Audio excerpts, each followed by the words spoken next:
Everyone talks about Cleopatra like she was just another queen. Nope, she wasn't just powerful or smart, she was iconic. A whole vibe. And part of that vibe? Her strange but fascinating self-care rituals. Let's start with the most famous one, bathing in donkey milk. Yup, that's a real thing. Cleopatra believed that donkey milk could keep her skin soft, glowing, and young forever.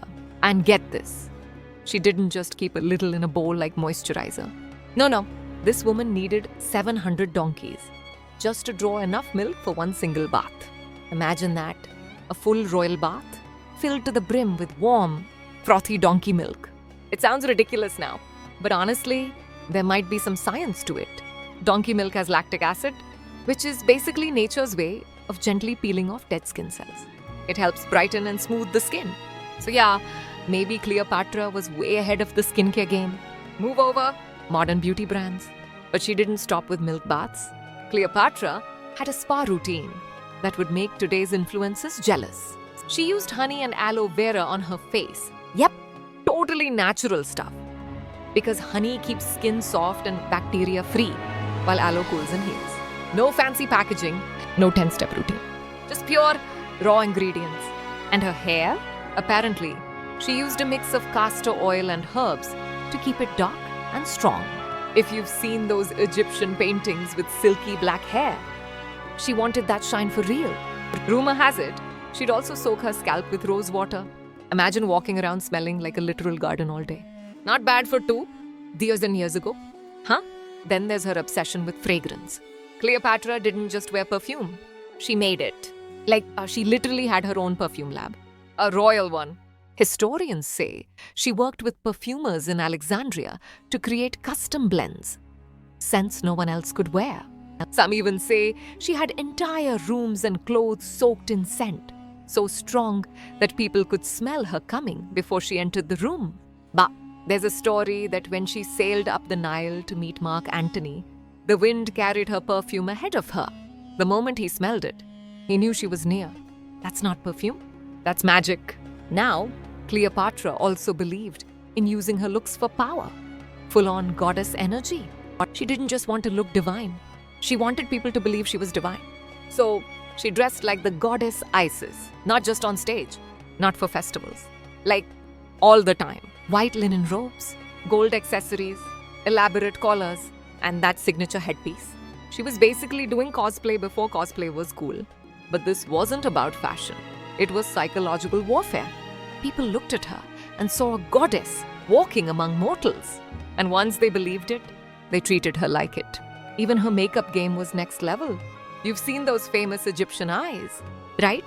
Cleopatra's eyeliner wasn't just for drama. It was also practical. She used a mix of galena, a black mineral, and malachite, green mineral, not only to define her eyes, but also to protect them from infections and glare from the sun. Yep, eyeliner with SPF and antibacterial properties. Who's the queen of skincare again? And let's not forget her lips. She crushed red beetles and ants to make a deep crimson lipstick. Sounds gross? Maybe, but it worked. The color was bold, striking, and totally hers. She also loved gold face masks. Actual gold, not the kind you get in packets today. Thin sheets of gold, carefully pressed onto her face at night to keep her skin firm and radiant. Gold was believed to have anti-aging properties. And Cleopatra was all in. Can't say it was budget-friendly. But hey, when you're the queen of an empire, go big or go home? She knew one thing. Power is a performance. And Cleopatra played the part like a queen. Now, Cleopatra wasn't just about beauty and show. She was always prepared for danger too. One of the wildest stories? She kept a poison comb hidden among her hair accessories.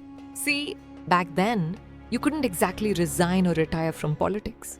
If things went south, you had to take matters into your own hands.